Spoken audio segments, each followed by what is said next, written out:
Yo. Good morning. I didn't really record the checkout or anything like that because I got up late for checkout. I thought they had late checkout, but apparently not. So I kind of got out and I had to rush out of there. But as you can see, we're on the road, and we just got into Maryland like 15 minutes ago. And still moving. I was online doing my research. I always check every night, checking on the ponies, see if there's any updates on anything that we had our eye on as far as purchasing. And a couple updates. We got a couple of my horses that, well, actually, two of my top three are running this weekend. One Friday, one Saturday. So we gotta get this show on the road.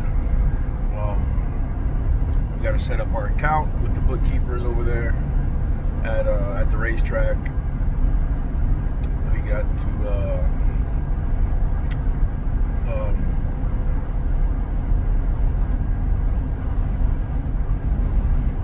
what should we call that? Renew my license or my badge. My license is still good till I think 2028, but my owner's badge, I gotta do that again. So I gotta go to security and do that. Go make sure the account's good, make sure there's enough funds in there to make the purchase this weekend. Now the problem is that the main horse I had my eye on is going a little bit up in price. It's a little higher than I want to pay. He's running for $12,500. That's the claiming price. So that's what I'd have to pay to become the owner.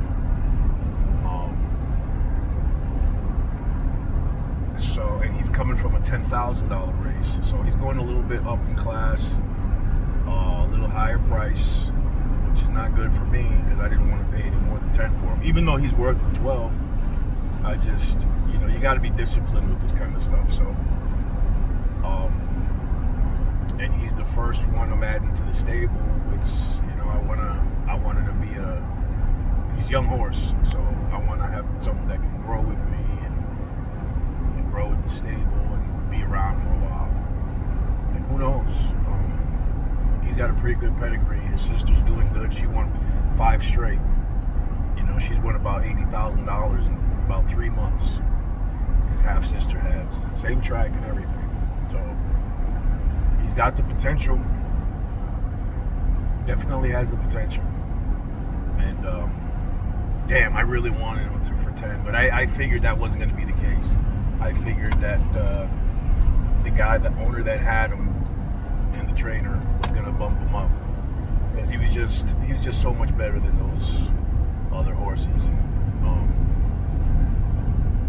yeah. Sometimes I just hate being right. Just hoping beyond hope that it wasn't true, that I was wrong, that maybe he didn't know what he was doing. But yeah, turns out he had his eye on him too, and he's thinking the same thing I am. But he's leaving him at a gettable price, so I gotta just basically figure out who I'm gonna drop the ticket on. If it's gonna be him. His name is Venezuelan Hope, by the way. Yeah, what a coincidence. I'm here hoping beyond hope that I could have got him for 10 grand. Not so much. It's all right though. There's still a possibility that I can stretch myself a little further and make the purchase, but pull the trigger on it. I really like the horse. Like I said, he's got that potential, massive potential, right? And the other horse is called Dixie Preach. It's a gray 4-year-old. He's not as classy as Venezuelan Hope, but he's got a lot more races. He's got a lot more experience, which can be good and bad. But he runs every 20 days, so he's sound. He's not. He doesn't have any bad legs. He doesn't have any outstanding injuries that keep him from competing regularly. So that's good. That's a good sign. And he's running for 10, so he's running at the price that we want. He's just not number one on our list. That's all. I like the horse a lot too. I just I see more. The ceiling is higher with Venezuelan Hope, and he's just got more longevity. He's got less races. Maybe that doesn't equate to longevity, but usually bodes well.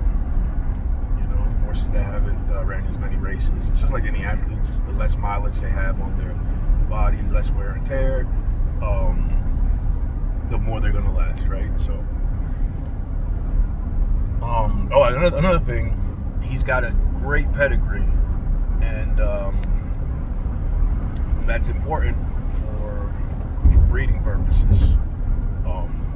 He's got a great pedigree going back a few generations. So he hasn't been castrated. Most of the horses there have been castrated. Most of those horses, 4-year-olds, 3-year-olds, and whatnot, that have any decent kind of pedigree usually get castrated because their blood is they're too hot-blooded, too high-strung, and they get really anxious. Sometimes end up hurting themselves in their stable. Just because they just constantly want to be out fighting and competing. And as horses by nature, they all want to compete. They all want to be first to the food. They want to be first to mate. They want to be first when they're just running. You see wild horses running in the field. All horses want to be first. So racehorses by nature, that's magnified, right? That's magnified. So, yeah, he's got that working for him. He's less money. He's got experience, which can kind of go either way. The races are easier for him. And he's whole. He's not castrated. So if I wanted to breed him, there's a chance I can go down that route with him. That's a whole other revenue stream. That's a whole different ball game. But there's money there too. That's down the road. We're looking to run. We're looking to race. We're looking to win, and we're looking to win right away.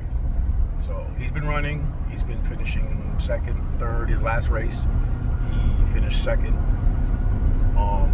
Race before that, finished fifth, I believe, and then he won prior to that for 10,000. It was 10 or 8,000, but yeah, these runs he competes. He's been producing, so